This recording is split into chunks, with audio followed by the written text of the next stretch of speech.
Hello अस्सलाम वालेकुम students. Welcome to my YouTube channel. उम्मीद है कि आप खैरियत से होंगे। ठीक है, सबसे पहले मैं आपको अपना इंट्रोडक्शन कराती चलूँ। माय नेम इज़ हानिया अदनान। ठीक है, आज मैं आपको 9th क्लास का मैथमेटिक्स कराऊंगी। ठीक है, अब हम सबसे पहले डेफिनेशन से स्टार्ट करेंगे। सबसे पहले हमारे पास कौन सा टॉपिक्स है। हमारा जो चैप्टर है वो मैट्रिक्स और डिटर्मिनेशन के अकॉर्डिंग है। ठीक है, सबसे पहले हम इसका इंट्रोडक्शन देख लेते हैं कि इसका इंट्रोडक्शन क्या है। ठीक है, बाकी हम सारी डेफिनेशन को डिस्कस करेंगे। ठीक है, बाकी भी इंशाल्लाह साथ साथ डिस्कस होता रहेगा। ठीक है, सबसे पहले हमारे पास है इंट्रोडक्शन। इंट्रोडक्शन को देखते हैं। The matrices and determinants are use in the field of mathematics, physics, statics, electronics and other branches of science. कि मैट्रिक्स और डिटर्मिनेंट हमारे पास कहाँ कहाँ यूज़ होता है। हमारे पास ये मैथ्स में यूज़ होता है, फिजिक्स में यूज़ होता है, स्टैटिक्स में यूज़ होता है, इलेक्ट्रॉनिक्स में यूज़ होता है। बहुत सी ब्रांचेज है साइंस की जिसमें ये यूज़ होता है। The matrices have played a very important role in the age of computer science. और मैट्रिक्स हमारे पास जो है वो कंप्यूटर साइंस में भी बहुत बड़ा प्ले रोल करता है। The idea of matrix was given by author Cayley an English mathematician of 19th century. सबसे पहले मैट्रिसेस का जो आइडिया था वो हमारे पास एक इंग्लिश मैथमेटिशियन था कैले, उसने इंट्रोड्यूस किया था और 19th सेंचुरी में उसने इंट्रोड्यूस किया था सबसे पहली मरतबा। उसने इंट्रोड्यूस किया था थ्योरी ऑफ मैट्रिसेस, 1858 में इंट्रोड्यूस की थी उसने। ठीक है, चलिए अब हम अपनी डेफिनेशन के ऊपर चलते हैं। ठीक है, सबसे पहले हमारे पास डेफिनेशन है मैट्रिक्स। मैट्रिक्स क्या होती है? A rectangular array or formation of collection of real numbers say 0, 1, 2, 3, 4 and 7। एक रेक्टेंगुलर अरे ले लें और formulation of collection of real number, यानी कि आप एक रियल नंबर की कलेक्शन ले लीजिए। ठीक है, 0, 1, 2, 3, 4, 7 और इसे एक रेक्टेंगुलर फॉर्म में लिख लीजिए। ठीक है, 1, 3, 4, 7, 2, 0 और इसे एक स्क्वायर ब्रैकेट के अंदर क्लोज कर दीजिए। तो हमारे पास एक मैट्रिक्स बन जाती है। Is set to be form of matrix. ठीक है, जैसे कि इन्होंने रियल नंबर ले लिए 1, 3, 4, 7, 2, 0। ठीक है, इनक्लोज कर दिया एक मैट्रिक्स के अंदर, तो हमारे पास एक मैट्रिक्स बन गई। सिमिलरली एक और इन्होंने ली है कलेक्शन रियल नंबर की 0, 1, 3, 4, इसको भी इनक्लोज कर दिया इन्होंने ब्रैकेट के अंदर, तो ये हमारे पास एक और जो है मैट्रिक्स बन गई। ठीक है, और वही term the real number use in the formation of matrix as entries and elements of matrix. ठीक है, हमारे अंदर हमारे पास जो मैट्रिक्स दी हुई है उसके अंदर हमने जो रियल नंबर्स लिए हैं उसको हम एंट्रीज भी कहते हैं और एलिमेंट्स भी कहते हैं। ठीक है, एक मैट्रिक्स के अंदर जितने भी हमारे पास रियल नंबर है उसे हम एंट्रीज और एलिमेंट कह के प्रोनाउंस करते हैं। ठीक है, अगर हमारे पास एक मैट्रिक्स होगी तो हम उसे मैट्रिक्स ही कहेंगे, लेकिन अगर हमारे पास प्लूरल में आ गई बहुत सारी मैट्रिक्स होगी तो हमारे एक से ज़्यादा मैट्रिक्स होगी तो हमारे पास मैट्रिसेस कहलाएंगी। ठीक है, the matrices are denoted by the capital letter A B C up to so on M N N. हमारे पास जो जितनी भी मैट्रिसेस होती हैं उसको हम कैपिटल लेटर से रिप्रेजेंट करते हैं। ए बी सी कोई भी लेटर ले लें जो आपको पसंद हो तो उसे हम रिप्रेजेंट कर सकते हैं मैट्रिक्स को। ठीक है, अब हमारे पास आ गया rows and column of matrix. It is important to understand an entity of matrix with the following formulation. अब हमने एक मैट्रिक्स ए ले ली। ठीक है, इसके अंदर जितने भी एंट्रीज या एलिमेंट हमने लिए 1, 2, 0, 3, 5, 4, 2, 1, -1। ठीक है, अब हम देखते हैं कि रो हमारे पास क्या होती है। ठीक है, रो हमारे पास एक ऐसी चीज़ होती है, एक ऐसी लाइन कह लें जिसको हम हॉरिजॉन्टल वे में रिप्रेजेंट करते हैं। ठीक है, तो वो हमारे पास रो होती है। ठीक है, फॉर एग्जांपल अगर आप रियल लाइफ से एक एग्जांपल लेना चाहें तो अगर आप फॉर एग्जांपल एक पेन को ले लें, ठीक है, और उसको एक टेबल के ऊपर सिंपल रो वे में रख दें। ठीक है, तो वो एक हमारे पास एक हॉरिजॉन्टली लाइन बना लेगी। ठीक है, उस हॉरिजॉन्टल लाइन को हम रो कहते हैं। अब इस मैट्रिक्स में देखते हैं कि कौन सी रो है। In matrix A the entries presented in horizontal ways are called rows, यानी कि मैट्रिक्स ए में जितनी भी हॉरिजॉन्टल वे में लाइंस को रिप्रेजेंट किया गया वो सारी रोज है। अब मैट्रिक्स ए में देखिए कितनी रो आ रही है। Matrix A there are 3 rows are shown by R1, R2 and R3। इसके अंदर हमारे पास 3 रोज आ रही हैं। ठीक है, 1, 2, 0 पहली रो, 3, 5, 4 दूसरी रो, 2, 1, -1 तीसरी रो आ गई हमारे पास। ठीक है, उम्मीद है समझ आ गई होगी। अब हम कॉलम को डिस्कस करते हैं कि कॉलम क्या होता है। अब हमने मैट्रिक्स बी ले ली। ठीक है, इसके अंदर भी हमने एंट्रीज या एलिमेंट्स ले लिए। ठीक है, मैंने आपको बताया था ना रियल नंबर्स को एंट्रीज या एलिमेंट्स कहते हैं। ये 2, 3, 5, 0, 1, -1, 3, 2, 1 ये सारी एंट्रीज और एलिमेंट्स हैं। ठीक है, अब कॉलम क्या होता है। फॉर एग्जाम्पल आप एक पेन को अपने हाथ में लिख लें जिस तरह की हम लिखने वाली डायरेक्शन में पकड़ते हैं। ठीक है, अगर हम उसे सीध में पकड़ लें तो वो हमारे पास एक वर्टिकल वेव बन जाएगी। ठीक है, वो हमारे पास एक वर्टिकल लाइन, सीधी लाइन जो होती है, ठीक है, वो हमारे पास वर्टिकल लाइन बन जाएगी। उस वर्टिकल लाइन को हम कॉलम कहेंगे। In matrix B all the entries presented in vertical way column of matrix, matrix भी हैज़ 3 कॉलम्स। इसमें कितने कॉलम आ रहे हैं देखें, C1, C2, C3, हमारे पास 3 कॉलम आ रहे हैं, ठीक है। अब हमारे पास एक छोटा सा नोट है अंदर, it is interested to note that all rows have same number of element and column have same number of element.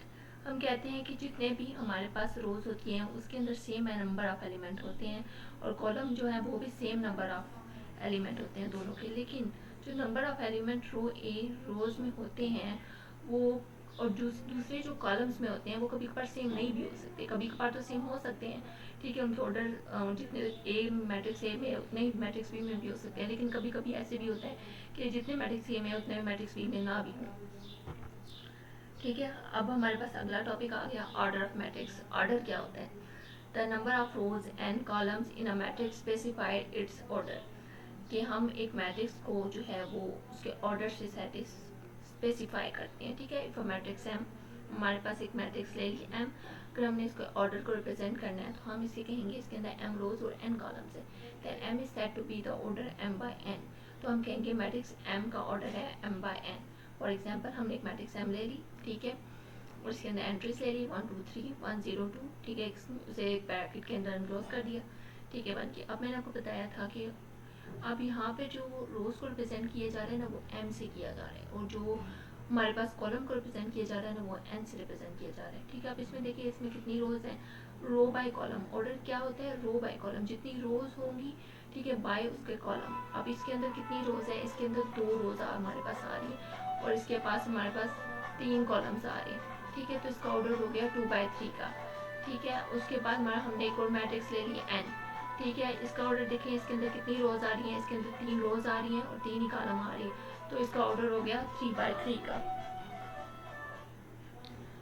और हमने एक और मैट्रिक्स ले ली पी, ठीक है। इसमें देखिए कितनी रोज आ रही है, रो तो एक ही आ रही है इसमें, और इसका कॉलम कितने आ रहे हैं 3, तो 1 बाय 3 इसका ऑर्डर हो गया, ठीक है। आगे आ रहा है अगला हमारे पास टॉपिक आता है इक्वल मैट्रिसेस का, ठीक है। अब हम देखते हैं हमारे पास इक्वल मैट्रिसेस क्या होती है। Let A and B be 2 matrices, हम कहते हैं हमारे पास ए और बी 2 मैट्रिसेस हैं, ठीक है। Then A is said to be B, A हम तभी कहेंगे ए मैट्रिक्स तभी इक्वल होगी बी के अगर ये 2 कंडीशन को सेटिस्फाई करेगी। सबसे पहले कि तो order of A is equal to order of B, यानी जो मैट्रिक्स ए का ऑर्डर होना है वही मैट्रिक्स बी का भी ऑर्डर होगा। और सेकंड नंबर पे आते हैं their corresponding entries are equal, यानी कि जो मैट्रिक्स ए के अंदर एंट्रीज होंगी वो सेम एंट्रीज मैट्रिक्स बी के भी अंदर होनी चाहिए, ठीक है। अब हम एक एग्जांपल लेते हैं, उसके अकॉर्डिंग इसको समझने की कोशिश करते हैं कि ये क्या कह रहा है, ठीक है। अब हमने एक मैट्रिक्स ले ली ए, ठीक है, इसके अंदर एंट्रीज आ गई 1 3 -4 2, बी ले ली 1 2 + 1 -4 4 -2 इक्वल मैट्रिसेस। अब देखते हैं हमने 2 कंडीशन ली थी ना कि किस तरीके से इसको सेटिस्फाई करना चाहिए। पहले तो इसका ऑर्डर सेम होना चाहिए और सेकंड इसके एंट्रीज इक्वल होनी चाहिए। सबसे पहले हम देखते हैं ऑर्डर सेम है कि नहीं। ऑर्डर देख लें तो 2 ही रो हैं और 2 ही कॉलम है मैट्रिक्स ए के अंदर। बी में देख लें इसके भी 2 ही रोज और 2 कॉलम है, ऑर्डर तो सेम हो गया। अब सेकंड कंडीशन देखते हैं कि वो सेटिस्फाई हो रही है या नहीं हो रही, ठीक है। सेकंड कंडीशन ये थी कि उसके अंदर जो एंट्रीज होंगी वो बिल्कुल इक्वल होनी चाहिए दोनों मैट्रिक्स की, ठीक है। ए तो हमारे पास सॉल्व हुई भी है, ठीक है। बी को ज़रा हम सॉल्व करके देखते हैं तो फिर ही हमें पता चलेगा कि ठीक है या नहीं, ठीक है।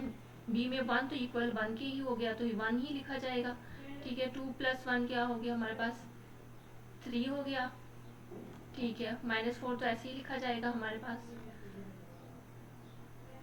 ठीक है। आगे 4 - 2 कितना हो गया हमारे पास 2 हो गया, ठीक है। अब देखिए ज़रा ए की एंट्रीज को ज़रा चेक करें 1 3 -4 2, बी को देखें 1 3 -4 2, दोनों की एंट्रीज बिल्कुल सेम हो रही है, एलिमेंट सेम हो रहे हैं, इसका मतलब ऑर्डर सेटिस्फाई हो गया, ठीक है। हमने कह दिया कि मैट्रिक्स ए का ऑर्डर इक्वल हो गया मैट्रिक्स बी के, ठीक है। इसका मतलब दोनों हमारे पास इक्वल मैट्रिसेस आ गए, matrix A equal to matrix B, क्योंकि इसने दोनों कंडीशन को सेटिस्फाई कर लिया, ठीक है। अब हम यहाँ पर ले लेते हैं एक और एग्जाम्पल, ठीक है, ताकि आपको अच्छे से समझ आ सके, ठीक है। अब हमारे पास एक और ऑर्डर हम लेते हैं, एक हमने मैट्रिक्स ले ली एल, ठीक है, 2 3 -1 2, ठीक है। एम ले ली 2 3 -1 -2 आर नॉट इक्वल मैट्रिसेस। अब ये कह रहे हैं ये दोनों इक्वल नहीं है। अब क्यों इक्वल नहीं है, ज़ाहिर है अब हमें इनसे देखना पड़ेगा।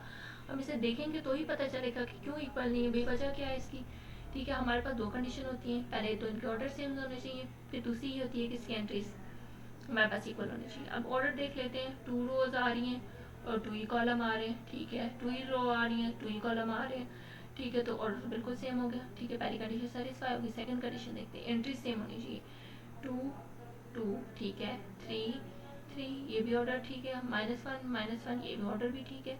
इसका एंट्रीज बिल्कुल सेम आ रही है, 2 -2। यहाँ पे डिफरेंस आ गया, एक साइन का डिफरेंस आ गया जस्ट। ये 2 पे आता आ रहा है और ये -2, बस ये छोटे से डिफरेंस की वजह से सेकंड कंडीशन सेटिस्फाई नहीं हो सकी। इसका मतलब कि L not equal to M। ठीक है, दो मैट्रिक्स इक्वल नहीं हो सकी। ठीक है, नॉट इक्वल होगी। ठीक है, अब हम जो है अपनी अगली एक और एग्जांपल लेते हैं। यहाँ पे उन्होंने दिया हुआ है P इक्वल टू 2 3 -1 2। ठीक है, एक और हमने मैट्रिक्स ले लिया है 2 3 4 -1 2 0।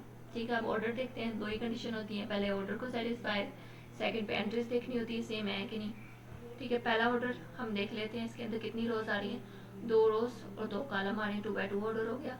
ठीक है, इसका देख लें, 1 और 2 रोज तो 2 ही है, कॉलम देख लें 1 2 3 कॉलम आ गई। ये तो 2 बाई 2 का ऑर्डर बन रहा है, ये 2 बाई 3 का, तो इसका ऑर्डर ही सेम ही होगी। पहली कंडीशन ही रॉन्ग होगी तो आगे तो बिल्कुल ही रॉन्ग। इसका मतलब P not equal to Q, हमारा ऑर्डर सेटिस्फाई नहीं हुआ। तो जो है इसलिए हम इसे मज़ीद जो है आगे सॉल्व नहीं कर सकते। ठीक है, आज हमने जस्ट डेफिनेशन डिस्कस की। उम्मीद है कि आज का लेक्चर आपको बहुत अच्छा लगा होगा। अगर आपको मेरा लेक्चर अच्छा लगे तो इसे प्लीज़ लाइक करें, शेयर करें, फॉलो करें।